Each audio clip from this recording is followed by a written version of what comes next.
Hi అండి, బాగున్నారా? నా వీడియోలు ఈ మధ్యన ఎందుకు వెళ్ళట్లేదో అర్థం అవ్వట్లేదు. ఎందుకంటే కొంచెం మనకు బాగోలేదని ఏదైనా పాటలు పెట్టామంటే మరి ఇంకెవరు సపోర్ట్ చేయరు. నిజమేనండి. చక్కగా నీట్గా బొట్టు పెట్టుకొని చక్కగా ముస్తాబ్ చేసుకొని మంచి సాంగ్స్ చేసామంటే సూపర్గా రిచ్ అయిపోతాయి వీడియోలు. అయితే ఏంటంటే కొంచెం నాకు దేవుడు అంటే బాగా ఇష్టం అండి. ఇంట్లో ఏమైనా పరిస్థితి బాగోకపోతే నేను దేవుడు పాటలు పెట్టుకోవడం, దేవుడి మీద నేను ఇలాగా అనడం, అదే ఏంటి నా తలరాత ఇలా మార్చావు ఏంటి అని దేవుణ్ణి నేను అడిగినట్టుగా పాటలు అర్థంగా పెట్టడం నాకు బాగా అలవాటు. అస్సలు వీడియోలు ఏవి వెళ్ళట్లేదు.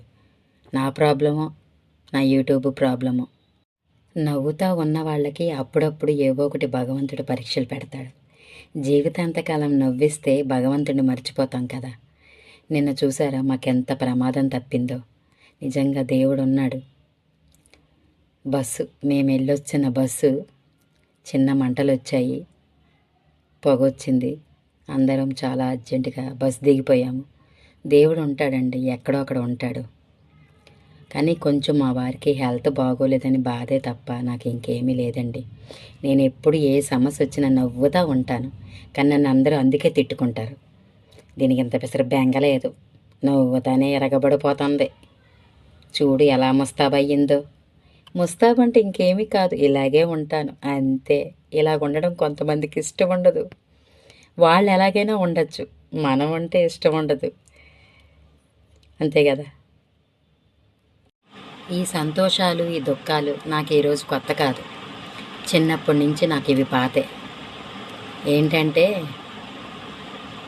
నవ్వుతా ఆదమరిచి ఆనందంగా తినేసి పడుకుంటే దేవుడు చూడలేకపోతున్నాడు.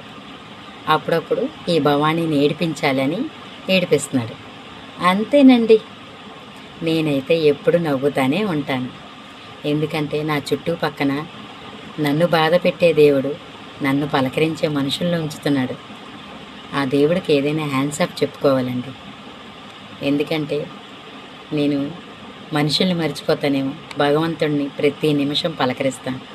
ఇంతేనయ్యా దేవుడా, నాకు ఇలాంటి పని చేస్తున్నావు. అయ్యో నాకు సంతోషాన్ని ఇచ్చావు దేవుడా.